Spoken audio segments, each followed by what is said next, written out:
이 강의를 하다 보면은 많은 분들이 이 질문을 하는데, 이 100살까지 산다고 그러는데 노후자금은 10억이 있어야 됩니까? 7억이 있어야 됩니까?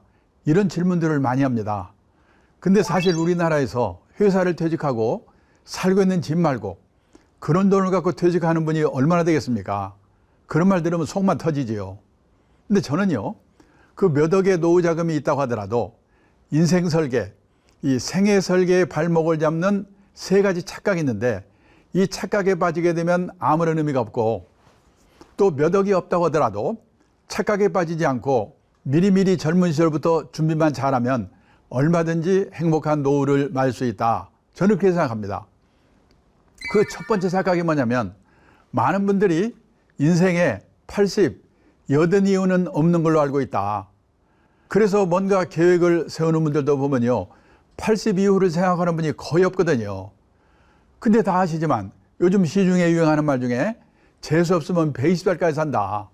제가 생각해도 끔찍합니다. 뭐하고 살 건가? 뭐 먹고 살 건가? 두 번째, 우리가 언젠가는 세상을 떠납니다.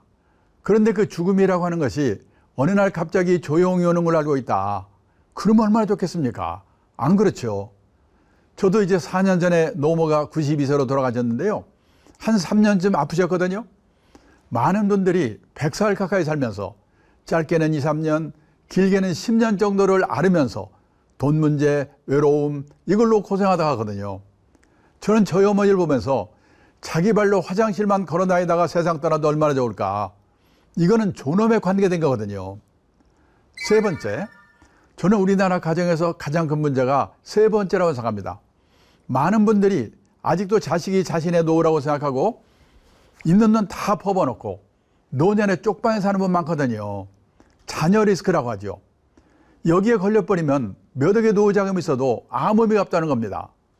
그래서 이제 이 노후 준비는 뭐 퇴직할 무렵 또는 퇴직하고 나서 그저 몇 억은 노후 자금 준비하면 끝난다. 이게 아니고 젊은 시절부터 미리미리 이런 문제를, 이 몇 가지 문제를 종합적으로 생각하고 대처를 해야 된다는 겁니다. 제가 얼마 전에 이 공무원 연금공단에서 퇴직 예정 공무원분들을 대상으로 강의를 했는데, 이 강의가 끝나니까 한 분이 이 공단 측에 의견이랄까 항의랄까 이 말을 하는데, 이런 식의 교육을 10년쯤 전에 마누라하고 같이 듣게 해주셨어야지.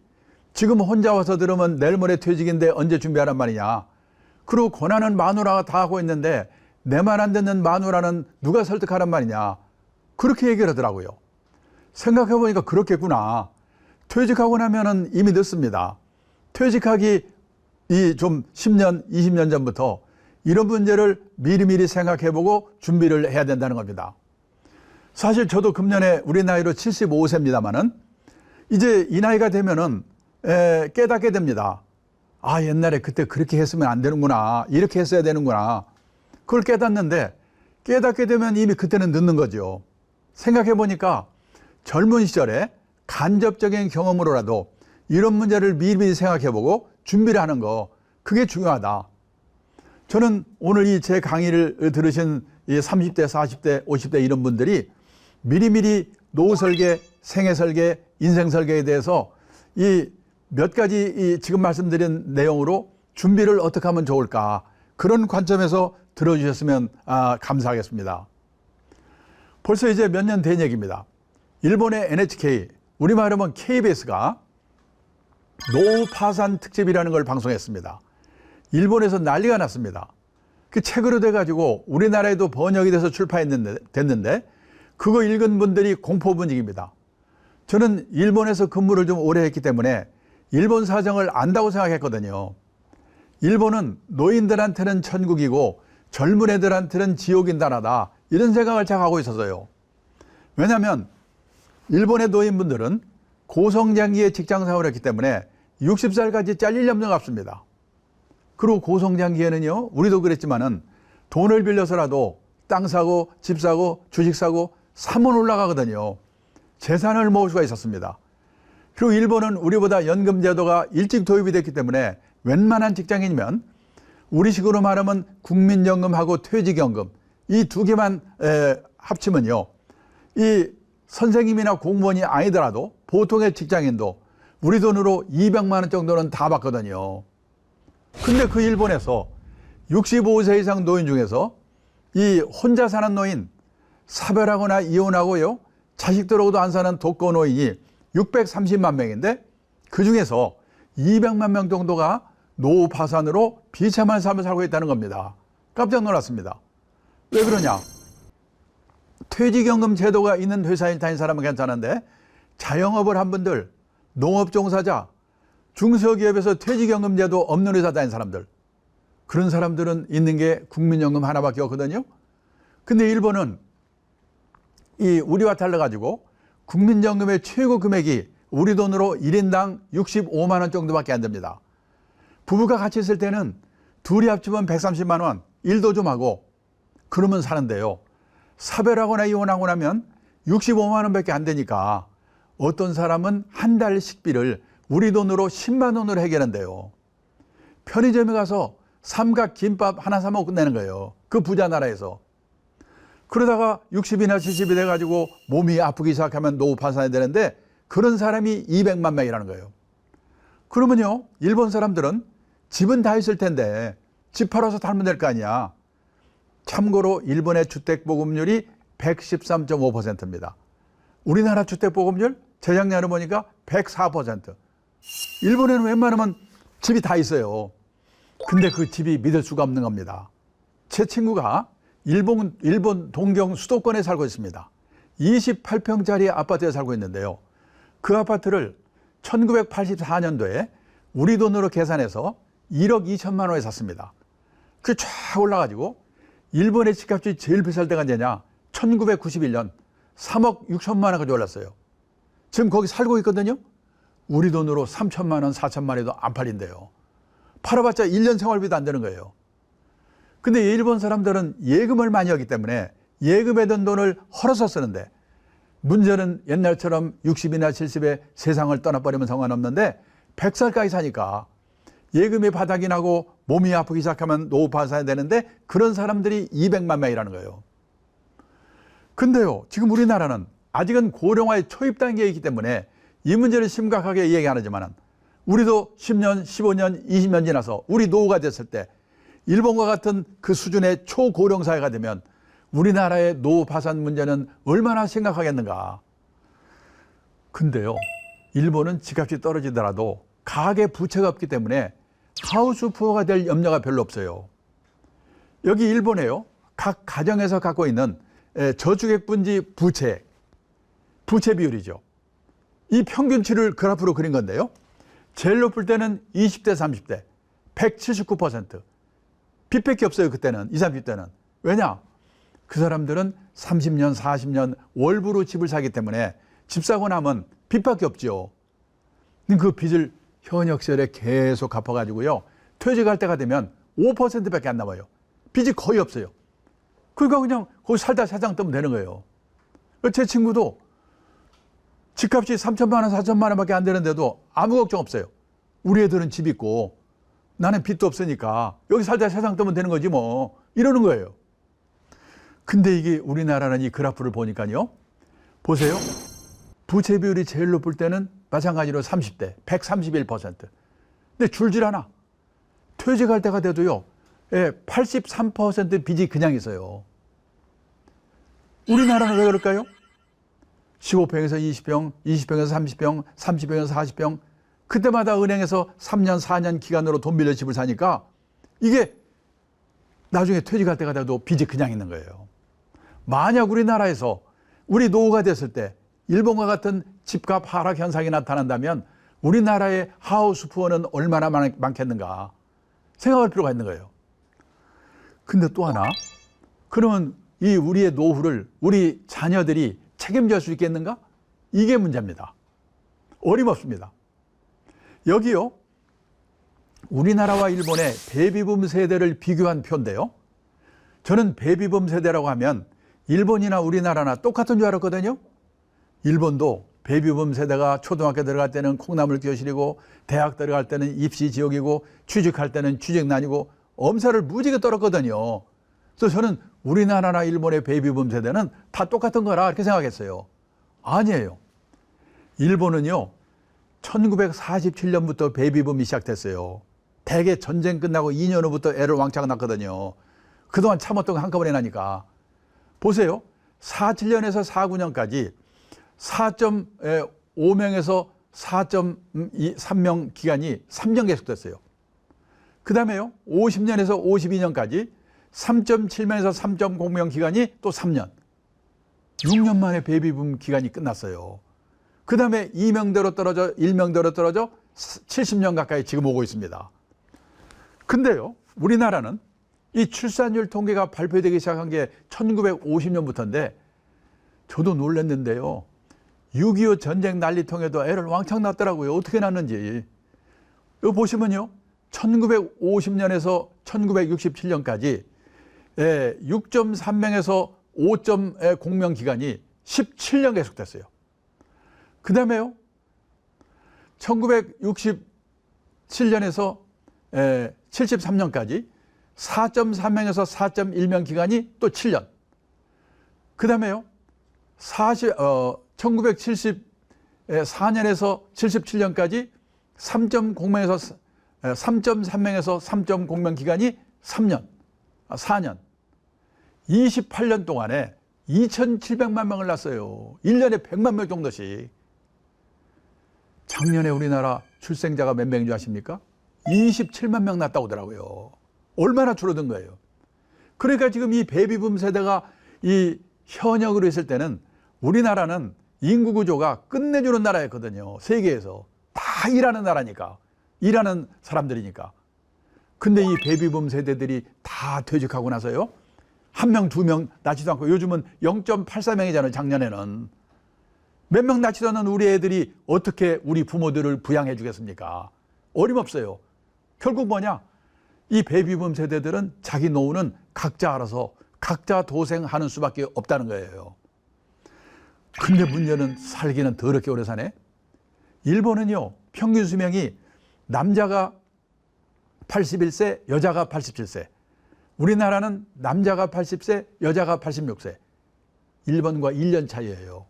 근데 몇 년 전에 신문 보셨는지 모르겠는데 몇 년이 지나면요, 우리가 일본을 제끼고 세계에서 최장수국이 된대요. 그래서 놀라가지고 왜 그런가 봤더니 건강보험이 우리나라처럼 보급이 잘 된 나라가 없다는군요. 이번 코로나 때문에 우리나라 건강보험제도가 얼마나 좋은지 다 아시게 되셨잖아요. 이 몇 년 전부터요, 미국, 캐나다 이민 갔던 노인분들이 돌아오는 분이 많은데 왜 돌아왔냐고 물어보면 건강보험 때문에 돌아왔다는 분이 많아요. 캐나다는 거의 다 무료에 가까운데, 공짜에 가까운데 문제는 순서가 안 와. 백도 못 써. 그래서 캐나다에서는 농담으로 기다리다 죽는다고 그러잖아요. 미국은요, 오바마 대통령이 우리나라처럼 모든 국민에게 건강보험제도 실시하려다 못했잖아요. 그래서 재미교포 중에는 건강보험 없는 사람도 많대요. 그 사람들은 맹장 수술을 하나 하는데도 3천만 원, 4천만 원. 미국에서는 돈이 없어서 죽는답니다. 근데 우리나라는요, 제가 얼마 전에 이 통풍이 와가지고 병원에 갔더니 진료비가 1,500원. 약값 5일간 처방전마다 약방 갔더니 약값이 1,000원. 왜 이렇게 싸요? 그랬더니 65세 이상은 다 이렇게 싸대 그냥. 그 덕에 우리가 세계에서 제일 오래 산대요. 좋은 건지 나쁜 건지 잘 모르겠는데. 여기요, 고려대학교에 박유성 교수님이 연구해서 발표한 건데요. 1980년생. 이분들 중에서 이 100살까지 생존할 확률이 남자는 20.2%, 여자는 21.9%. 거의 5명 중에 1명은 100살까지 사는 거예요. 우리가 노후 설계를 할 때는요, 20% 생존 확률 그 나이를 예상하고 노후 준비를 해야 되거든요. 그리고요, 1980년생 중에 이 딱 중간 중위 사망 연령이 몇 살이냐? 남자는 92세, 여자는 94세예요. 그러니까 이 강의 들으시는 분들은 교통사고만 안 당하면 다 100살이다. 이러고 준비를 해야 된다는 거예요. 요즘 문제가 또 뭐냐? 결혼했다 이혼한 분들 돌싱 유행이잖아요. 이 결혼했다 이혼한 분이 1970년대만 해도 연평균 15,000건 정도밖에 없었는데 2019년에는 11만 800건. 엄청나게 늘었어요. 옛날에 우리 어머니 세대들은요, 결혼해서 실망을 하면 팔자라고 생각하고 희망을 버렸는데 요즘 여성들은 결혼해서 실망을 하면 남편을 버린답니다. 근데 옛날에는요, 결혼해서 4년 이내에 아이고 실수했구나, 이 신혼이혼의 비율이 제일 높았거든요. 근데 2019년에는 결혼해서 20년 이상 된 소위 말하는 중년 황혼연의 비율이 1990년에는 5%밖에 안 됐는데 2019년에는 35%, 작년 2020년에는 37%나 됐다고 하더라고요. 지금요, 혼인 기간별로 볼 때 비율이 제일 높은 게 중년 황혼연이에요. 이웃나라 일본하고 비교해 보면은 이 혼자 되는 그 노후가 혼자 노후가 되는 게 이유가요, 공통점은 사별이죠. 그런데 우리나라는요, 두 번째 이유는 이 황혼이혼 때문에 그런 겁니다. 저는 일본이 황혼이혼이 더 많은 줄 알았거든요. 2000년 전후에서요, 일본에서 나리다 이혼이라고 그래가지고 이 막내 아들이 결혼해가지고 나리다 공항에서 신혼여행 떠나고 나면 이혼을 선고하는 거예요, 그 남편한테. 그런 게 유행이라고 해서 저는 황혼이혼 비율이 일본이 무지하게 높은 나라인 줄 알았어요.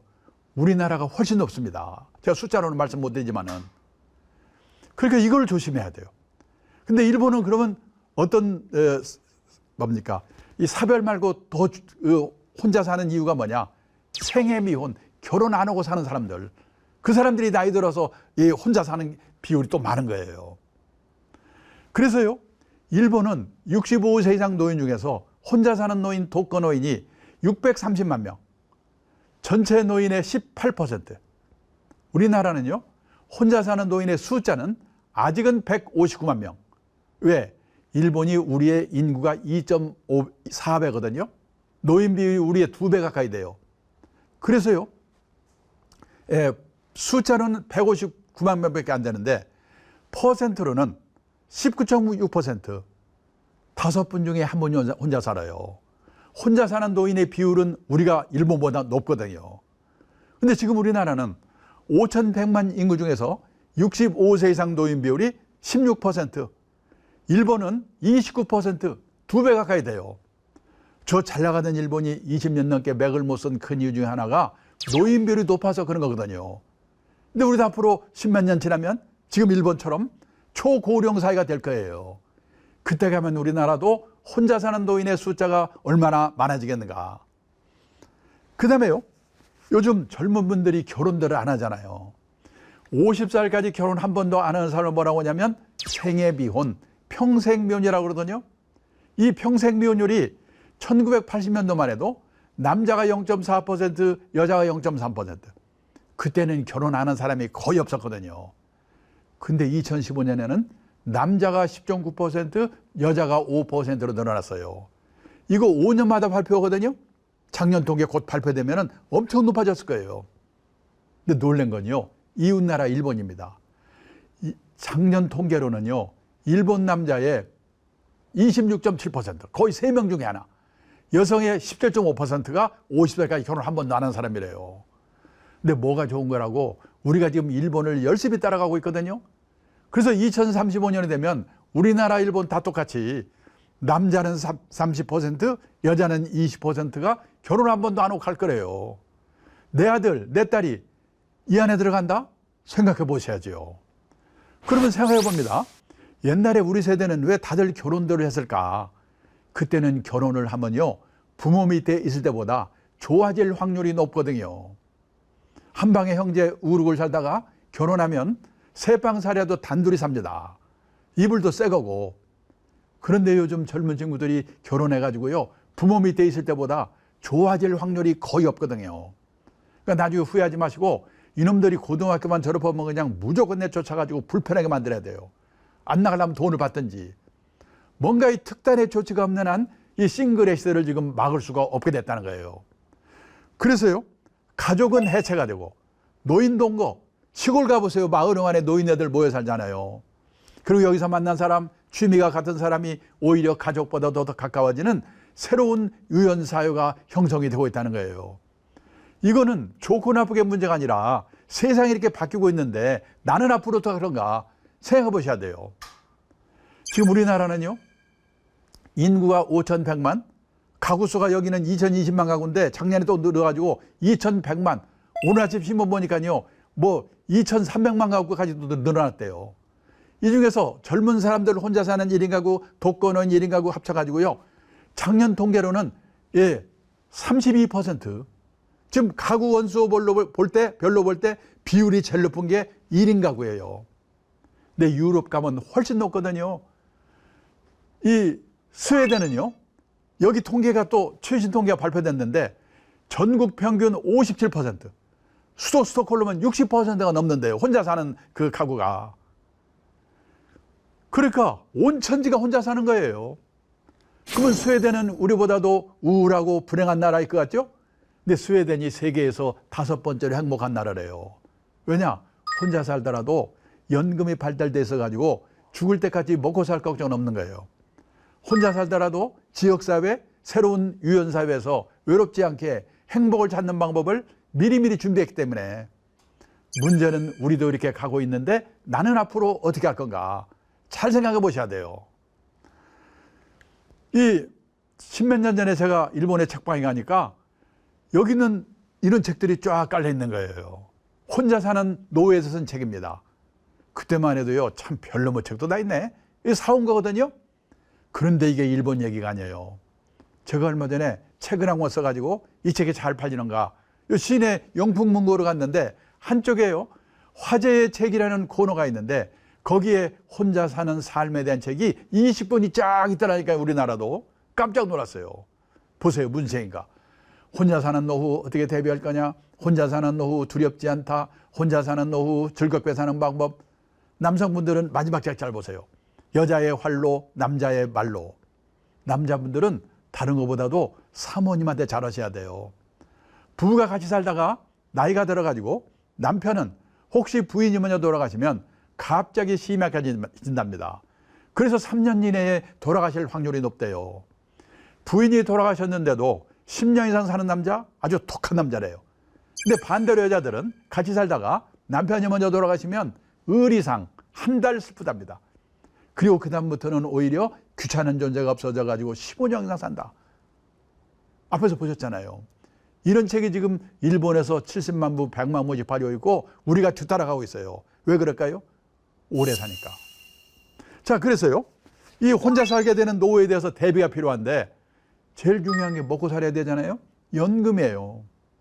그 다음에 젊을 때 건강하던 분이 환갑 넘어가면 암, 심혈관 질환, 생각지도 않는 이 중대 질병에 걸리는 거예요. 그래서 환갑 되기 전에 중대 질병 보험 하나 들어두는 거. 그 다음에요, 이 두 번째는 뭐냐, 이런 가족이 아니더라도 새로운 유연사회에서 외롭지 않게 행복을 찾는 방법을 미리미리 준비하는 거. 혼자 살기 제일 외로운 뭡니까? 힘든 게 뭐냐? 여러 가지 있지만은 고독, 외로움이거든요. 어떻게 보면은 언젠가나 혼자 될 수가 있기 때문에 이 고독력을 키우는 거, 이게 더 중요한 거예요. 그다음에 대부분의 가정에서요, 남편 중심의 노후 준비를 하고 있는데 아닙니다. 남편 먼저 떠나시고 혼자 남아서 십몇 년 살아야 되는 아내분을 배려한 노후 준비를 해야 돼요. 저도 사실은요, 제가 살만한 집도 있고 그럭저럭 먹고 살만한데 제일 걱정이 뭐냐, 저 먼저 떠나고 나서 혼자 남아서 십몇 년 살아야 되는 제 아내가 어떻게 될 건가, 이게 제일 걱정이 되는 거예요. 지금 그 좀 오래된 얘기인데요, 전라도 광주에서 유명한 변호사 한 분이 80대 중반에 돌아가셨거든요. 이분은 아침에 미역국에 식사 잘 하시고 동네 다방에 가서 다방 받아 먹고 농담 따먹게 하다가 집에 와서 벽에 기대고 아이고 피곤하다 돌아가셨어요. 얼마나 행복합니까? 근데 옛날에는요, 변호사가 돌아가시고 나면 여기저기 수임료로 땅 받은 것도 있고 그래가지고 자식들이 상속 문제로 무지개 싸우거든요. 근데 그분은요, 본인 돌아가신 데 봤더니 본인 명의로 돼 있는 게 전화기 한 대밖에 없더래요. 싸울 일 없게 만들었어요. 그리고요, 세 받아먹는 부동산이 있는데 그거의 소유권은 자식한테 줬는데 사용권은 만화냐한테 준 거예요. 월세는 사모님 거야. 그런 식의 배려. 그 다음에요, 주거 형태의 합리적인 선택인데, 이 한마디로 말하면 나이 들어서는요, 대형 고층 아파트를 조심하셔야 됩니다. 이거는 나중에 좀 더 자세히 말씀드릴 기회가 있기 때문에 여기서는 생략하겠습니다. 대형 고층 아파트를 조심하세요. 그 다음에요, 가족의 해체가 일어나고 있는 한편에는 가족 회복 운동이 일어나고 있어요. 일본에서는요, 3대가 할아버지, 아들, 손자가 이 한 건물 안에 독립적으로 살 수 있도록 개축을 하면요, 세제택을 준대요. 또 노인분이 혼자 큰 집에 살고 있으면 젊은 세대하고 그룹 리빙, 공유경제, 이런 게 또 유행하고 있어요. 이런 문제도 한 번쯤 생각해 보실 필요가 있다는 겁니다. 그 다음에요, 또 하나 문제가 뭐냐면 이 개호 난민이라는 게 지금 일본에서 큰 사회 문제가 되어 있는데, 개호라고 하는 말은 우리말로 말하면 간병, 돌봄 이런 뜻이거든요. 간병 난민, 돌봄 난민 뭐 이런 겁니다. 지금요, 이게 지금 일본에서는 큰 사회 문제가 되어 있지만은 우리나라도 머지않았다는 생각이 드는 게 뭐냐면, 우리나라에 지금 100살 이상 된 노인분들을 백세인이라고 부르죠. 우리나라에 백세인이 몇 분이나 계신지 혹시 아십니까? 재작년에 보니까 18,500명이 계신데요. 주민등록상으로는.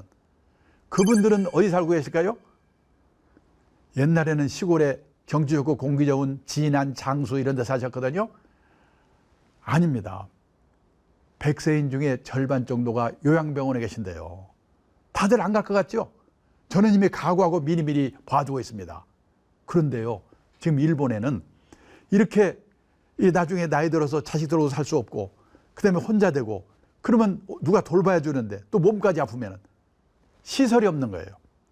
그리고 그거를 할 시설 뭡니까? 개호 요원. 그래서 지금 일본에서는요, 요양병원에 가보면 60, 70, 80 된 시니어들이 젊은 노인분들이 나이 든 노인 가서 이렇게 도와주고 그런 일이 무지하게 늘고 있어요. 그런 문제. 우리나라는 앞으로 지금 고령화의 초입 단계이기 때문에 이 문제가 심각하지 않지만, 우리도 앞으로 5년, 10년, 20년 지나서 이 베이비붐 세대가 본격적으로 다 은퇴해서 나이가 70, 80, 90 됐을 때는 이 개호 대란 문제가 우리도 사회 문제가 될 거예요. 그때에 대비해서 나는 어떻게 할 건가? 혼자 남는 내 아내는 어떻게 할 건가? 이런 문제를 지금부터 미리미리 생각해 보실 필요가 있다는 겁니다. 오늘은 여기까지 끝내기로 하겠습니다.